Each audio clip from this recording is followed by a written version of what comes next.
اچھا، تو آج ہم یوٹیوب کی ایک اہم پالیسی تبدیلی پر بات کر رہے ہیں۔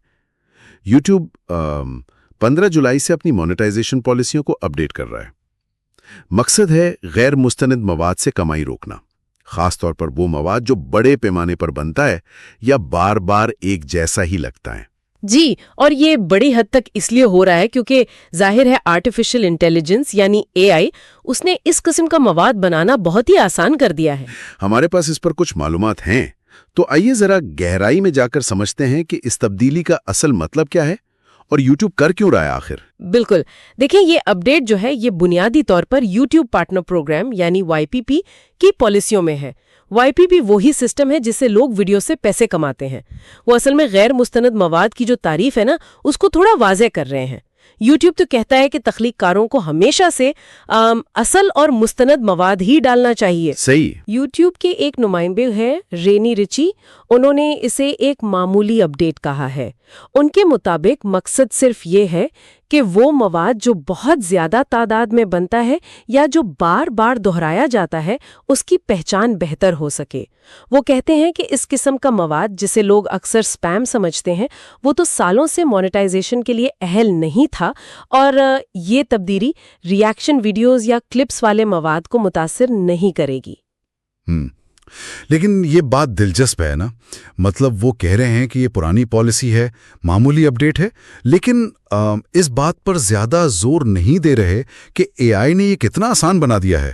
اب تو کوئی بھی بیٹھ کر وہ کیا کہتے ہیں ڈھیروں ویڈیوز بنا سکتا ہے اس طرح کی۔ تو کیا یہ معمولی کہہ کر اصل مسئلے کی سنگینگی کو کم نہیں کیا جا رہا؟ یہ بہت اہم نکتہ ہے۔ ہو سکتا ہے وہ عوامی سطح پر یا شاید کچھ قانونی وجوہات کی بنا پر براہ راست AI کا نام لینے سے گریز کر رہے ہوں، لیکن حقیقت تو یہی ہے کہ AI نے اس قسم کے مواد کی پیداوار کو بے تحاشا آسان کر دیا ہے۔ ہم دیکھ رہے ہیں جسے لوگ AI سلاپ کہہ رہے ہیں۔ AI سلاپ یعنی کم معیار کا مواد جو AI سے بنا ہو؟ جی بالکل، کم معیار کا AI سے بنا مواد جو یوٹیوب پر بھرا پڑا ہے، اس کی کئی مثالیں ہیں۔ جیسے آپ نے دیکھی ہوں گی AI سے بنی آوازیں جو بس تصویروں یا ویڈیو کلپس پر چپکا دی جاتی ہیں۔ اچھا۔ کچھ AI میوزک چینلز ہیں جن کے لاکھوں سبسکرائبرز ہیں، لیکن ان کا میوزک وہ بہت سطحی سا ہوتا ہے۔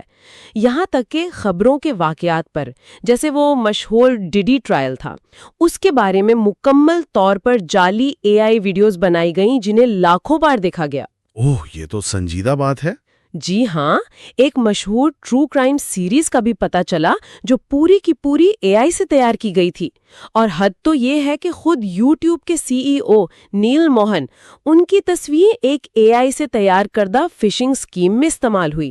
یعنی یہ مسئلہ صرف عجیب و غریب ویڈیوز یا میوزک تک نہیں رہا، یہ تو جعلی خبروں اور فراڈ تک پہنچ گئے۔ یہ تو واقعی کافی سنگین ہے۔